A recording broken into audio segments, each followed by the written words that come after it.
नमस्कार दोस्तों, आपका स्वागत है अपनी YouTube चैनल PFP में। आज हम कैम्स के बारे में बात करने वाले हैं जो कि न्यूली लिस्टेड कंपनीज में से एक है और बहुत ही अच्छा परफॉर्म कर रहा है। लेकिन आज हमें भारी गिरावट नज़र आती है। स्टॉक हमें 9% क्रैश होता हुआ नज़र आया और इसका रीज़न भी यही है कि स्टॉक एक न्यूली लिस्टेड कंपनी है। सेबी के गाइडलाइंस के हिसाब से जो नॉन प्रमोटर और नॉन रिटेल इन्वेस्टर हैं उनका लॉक इन पीरियड है 1 साल का, और कैम्स के IPO को आज 1 साल पूरा हो गया है और इसी वजह से आपको स्टॉक में प्रॉफिट बुकिंग होती हुई नजर आती है। इन्वेस्टर्स यहां पर प्रॉफिट को बुक कर रहे हैं जो कि IPO के टाइम से होल्ड कर रहे थे, इसीलिए स्टॉक में हमें 9% का क्रैश देखने को मिलता है। तो ऐसी सिचुएशन में क्या करना चाहिए इसके बारे में चर्चा करते हैं।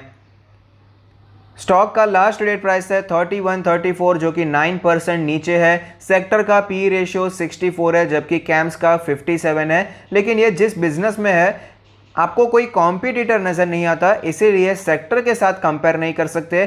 प्राइस टू बुक रेशियो 33.38 है, तो वैल्यूएशन के हिसाब से आपको ना ही बहुत महंगा और ना ही सस्ता नजर आता है, लेकिन प्रीमियम वैल्यूएशन पे ट्रेड कर रहा है। 15,000 करोड़ की मार्केट कैप है, 1.63% का डिविडेंड यील्ड है, 38% का एवरेज डिलीवरी परसेंटेज दिखाई पड़ता है। फाइनेंशियल ट्रेंड के बारे में बात करें तो आप देख पाएंगे रेवेन्यू और प्रॉफिट हमें ग्रेजुअली ग्रो होते हुए नजर आते हैं। ऐसा नहीं है कि बहुत एक्सपोनेंशियल ग्रोथ हमें यहां पर दिखाई पड़ती है।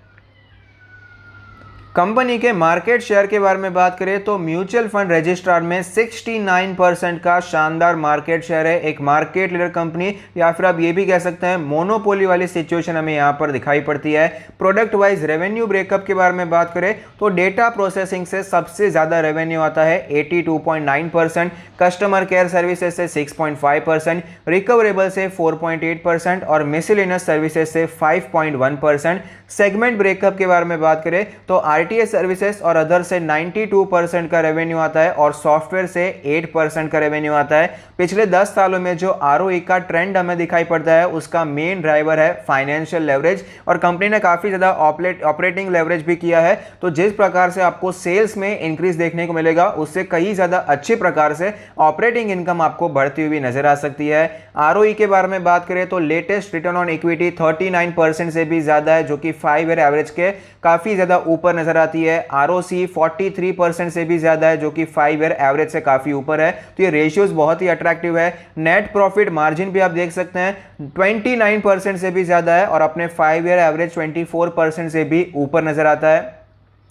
डेट टू इक्विटी रेशियो 0 है, कंपनी पर कोई कर्जा नहीं है, तो ये सिचुएशन काफी अच्छी नजर आती है। इनके जो रेशियोज है बहुत अट्रैक्टिव है, इसका मार्जिन भी आपको बहुत स्ट्रांग नजर आता है। शेयर होल्डिंग पैटर्न के बारे में बात करें तो टोटल प्रमोटर होल्डिंग है 30.96%, FIIs के पास है 25.11% का स्टेक, DIIs के पास है 21.83% का स्टेक और पब्लिक के पास है 22.12% का स्टेक। तो इनका जो शेयर होल्डिंग पैटर्न है बहुत अच्छा नजर आता है। अभी फिलहाल बहुत सारी कंपनीज लिस्ट हो रही है, लेकिन शेयर होल्डिंग पैटर्न आप जरूर देखिए। शेयर होल्डिंग पैटर्न से हमें पता चलेगा कि प्रमोटर के पास कितनी होल्डिंग तो है, उन्होंने बेचा है तो खरीदा किसने। कि ऐसा नहीं है कि सिर्फ और सिर्फ रिटेल इन्वेस्टर खरीदते जा रहे हैं, इंस्टीट्यूशंस यहां पर खरीद नहीं रहे हैं, तो वो एक अच्छा साइन नहीं होता है। अगर ऐसा कोई स्टॉक है जहां पर इंस्टीट्यूशन ने ज्यादा माल नहीं खरीदा है और तेजी आती जा रही है तो उस पर ज्यादा ट्रस्ट हमें नहीं करना चाहिए, थोड़ा सा कॉशियस हो जाना जरूरी हो जाता है। लेकिन कैम्स में ये सिचुएशन हमें दिखाई नहीं पड़ती है। इंस्टीट्यूशन भी काफी ज्यादा इंटरेस्टेड है जो कि ऑफकोर्स एक अच्छी बात है। स्टॉक के चार्ट पर हमें क्लियरली नजर आता है कि रिसेंटली स्टॉक 4000 के ऊपर गया था, लेकिन उसके बाद हमें गिरावट देखने को मिली, अपने ट्रेंड लाइन के आसपास आ गया, लेकिन सपोर्ट नहीं लिया। कंटिन्यूसली आपको ये नीचे आता हुआ नजर आया है और आज हमें गिरावट देखने को मिली है। अपने 50 डेज के मूविंग एवरेज को भी स्टॉक ने तोड़ दिया है और वॉल्यूम के साथ तोड़ा है। वॉल्यूम भी बहुत स्ट्रांग नजर आते हैं। इससे पहले भी स्ट्रांग वॉल्यूम में हमें यहाँ पर सेलिंग होती हुई नजर आई थी, लेकिन स्टॉक पे उतना ज्यादा असर देखने को नहीं मिला। स्टॉक कुछ ज्यादा हमें क्रैश होता हुआ नजर नहीं आया, लेकिन आज हमें वॉल्यूम के साथ प्राइस में भी ऑफ कोर्स गिरावट दिखाई पड़ती है। 9% का फॉल देखने को मिला है। सारे मूविंग एवरेज के अभी तक ये नीचे नहीं है। 20 डेज और 50 डेज के मूविंग एवरेज के नीचे आ चुका है, अपने 100 डेज के मूविंग एवरेज पर पहुंचता हुआ नजर आता है। RSI के बारे में बात करें तो डेली RSI 35 चल रही है, जो कि बहुत टाइम के बाद ये लेवल आपको दिखाई पड़ता है। अप्रैल में दिखाई पड़ा था और फिलहाल दिखाई पड़ा है, तो आप समझ सकते हैं जो तेजी चल रही थी उसकी इंटेंसिटी बहुत स्ट्रांग दिखाई पड़ी थी।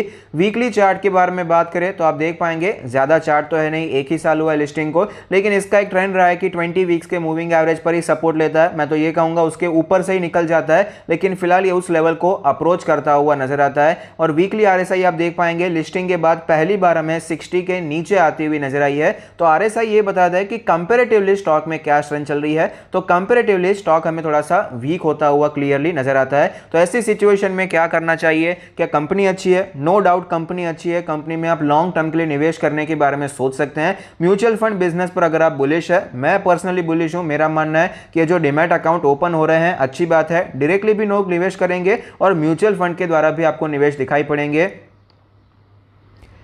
अभी तक हमारा शेयर मार्केट का जो पूरा इंडस्ट्री है बहुत ही ज़्यादा अभी मैच्योर नहीं हुआ है, अभी तक नेसेंट स्टेज में आपको काफ़ी ज़्यादा ग्रोथ देखने को मिलेगी। लोग यहाँ पर कह रहे हैं कि लोग सिर्फ और सिर्फ डायरेक्टली स्टॉक मार्केट में आएंगे, लेकिन अभी इंडिया बहुत वास्ट है, पॉपुलेशन बहुत वास्ट है जो कि शेयर मार्केट में आई भी नहीं है, जानते भी नहीं है शेयर मार्केट के बारे में। तो वो ऑफकोर्स पहले म्यूचुअल फंड को इंट्रोड्यूस करेंगे, उसके बाद डायरेक्टली इन्वेस्टमेंट करने के बारे में सोचेंगे। तो ये मार्केट बहुत वाइड है, यहाँ पर आप इन्वेस्टमेंट क्लियरली करने के बारे में सोच सकते हैं, स्टॉक को एनालाइज कर सकते हैं। मेरे हिसाब से तो कंपनी अच्छी है, फंडामेंटली स्ट्रांग है, लॉन्ग टर्म के निवेश करने के लायक है, कंपनी का जो मार्केट शेयर है वो भी काफी अच्छा नजर आता है। तो अब यहां पर टेक्निकली क्या करना चाहिए, अभी खरीदे या नहीं खरीदे? तो मेरे हिसाब से स्टॉक में थोड़ा सा वेट एंड वॉच करने के बारे में सोचना चाहिए।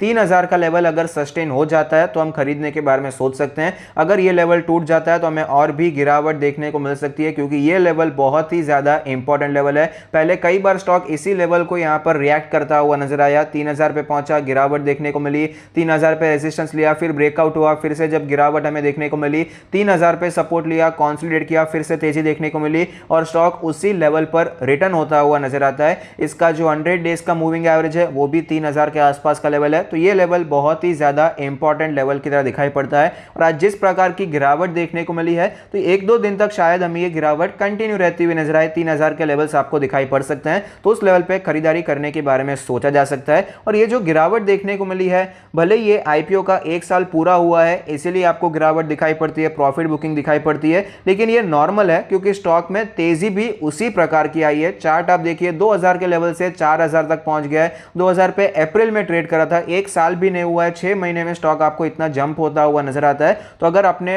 हाई लेवल से ये 20-30 या 35-40% भी गिर जाता है तो उसमें मेरे हिसाब से कोई बड़ी बात नहीं है। स्मॉल कैप मिड कैप में ये होता रहता है, इतने बड़े स्विंग्स आपको दिखाई पड़ जाते हैं। तो ये सिचुएशन आपको डाइजेस्ट कर पाए तो आपको यहां पर निवेश करने के बारे में सोचना चाहिए। हर टाइम ये बुलिश नहीं रहेगा, इसमें गिरावट भी आएगी, कंसोलिडेशन भी देखने को मिलेगा, उसके बाद आपको ये जंप होता हुआ नजर आ सकता है। तो फिलहाल के लिए तो 3000 का लेवल इंपॉर्टेंट है, खरीद कर रखा है तो लॉन्ग टर्म के लिए आप होल्ड कर सकते हैं। अगर आपने ऊपर के लेवल पर खरीदा है तो जो स्टॉप लॉस आपको यूज करना चाहिए वो भी 3000 का लेवल है। 3000 के नीचे जाता है तो आपको यहां पर सेल कर देनी चाहिए अपनी क्वांटिटी, क्योंकि फिलहाल ये वीक हो जाएगा। अगर ये 3000 के नीचे जाता है, 3000 को सस्टेन करता है तो आप खरीदने के बारे में सोच सकते हैं। तो अगर आपको ये वीडियो अच्छा लगता है तो प्लीज कोई फीडबैक दीजिए। Thank you, stay happy, happy investing.